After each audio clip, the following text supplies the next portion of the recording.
I am at the Nabataean rose city of Petra. Hello, namaste, Kemcho people. Behind me is Petra in Jordan. Let us explore history beyond borders, culture beyond borders, because you're with me watching Asia Beyond Borders. On our way to the Petra, and it's going to be a bit of a walk because parking is an issue over there. So all set on a fresh morning to explore UNESCO World Heritage Site, the Petra. This is the centermost hall when you visit inside, when you get inside the main gate of the Petra. It's more like a visitor center. There's a couple of shopping experiences here. Our guide is on his way to get our tickets for the Petra entry. So and that way it is. Let's see what awaits us. Alright guys, so here are the tickets to Petra. Petra is a huge place, so ideally you would need 2 to 3 days. But we don't have a lot of time, so we're here only for 1 day. 1 day ticket per person costs about 50 JDs, and for 2 days it's going to be 55, and for 3 days it's going to be 60. If you do have time, then try to get here at least for 2 days so that you can cover the best of it. Important things you need to keep in mind before your visit to Petra. Tickets, you can buy them on the spot from the ticket counter. You can also check out the Jordan Pass if you wish to travel to other places apart from the Petra in Jordan. Ticking off the third wonder of the world from my bucket list out of the 7 wonders, which is the Petra. Previously, I had the opportunity to visit Taj Mahal, of course being an Indian, and then I also did visit the Colosseum in Rome. So guys, we are at the entrance of the Petra, and the first thing that comes on our way is the chin blocks. So the Nabataeans, they really believed more in afterlife, which is why they preserved all the dead bodies on the top of the tombs, unlike what usually happens, which is they're buried underneath.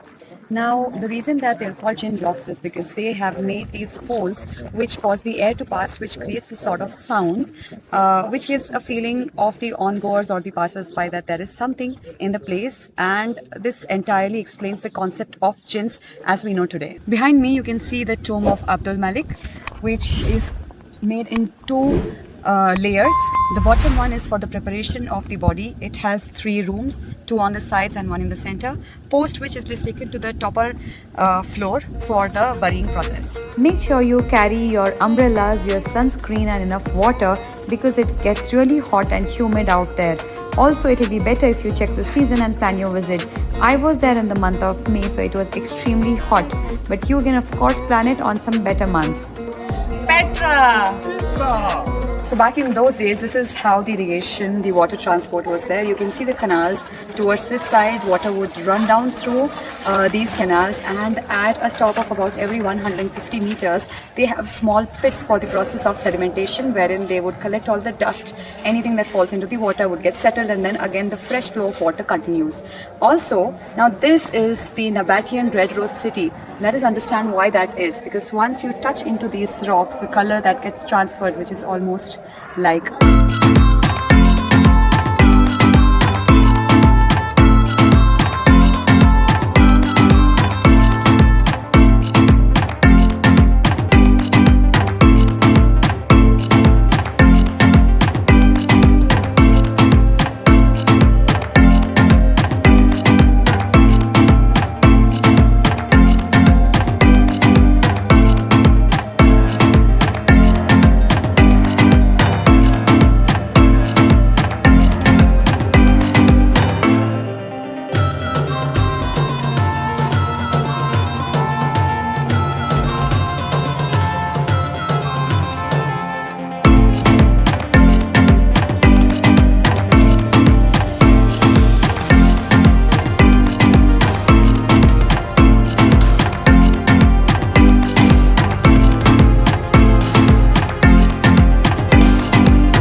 finally reached the top of one of the royal tombs, the court, and it looked like a long hike, but it isn't.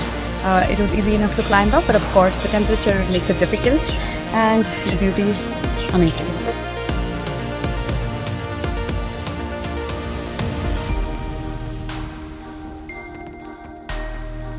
Behind me is the royal tombs, and that is the biggest one of all.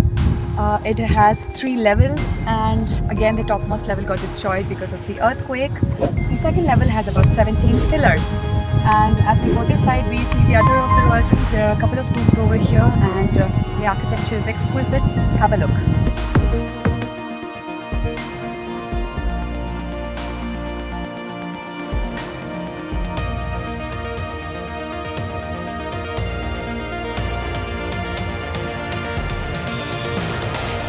Guys, you can always choose to walk to it till the end, but it's going to be a difficult one because you will have to walk roughly around 8 to 10 kilometers up and down. However, there's an option for a cart which is viable, and they charge around 15 JDs per person, which is one way, and for 2 ways it's around 25 JDs per person. I chose to stay at the hotel Petra Castle, which is in Petra, which just takes around 5 to 10 minutes of a drive. I chose this because it's extremely important to look for a hotel nearby to Petra because the visit is quite tiring. Now the room for one night, which was a twin bedroom, costed roughly around 6,500, which includes breakfast and also dinner.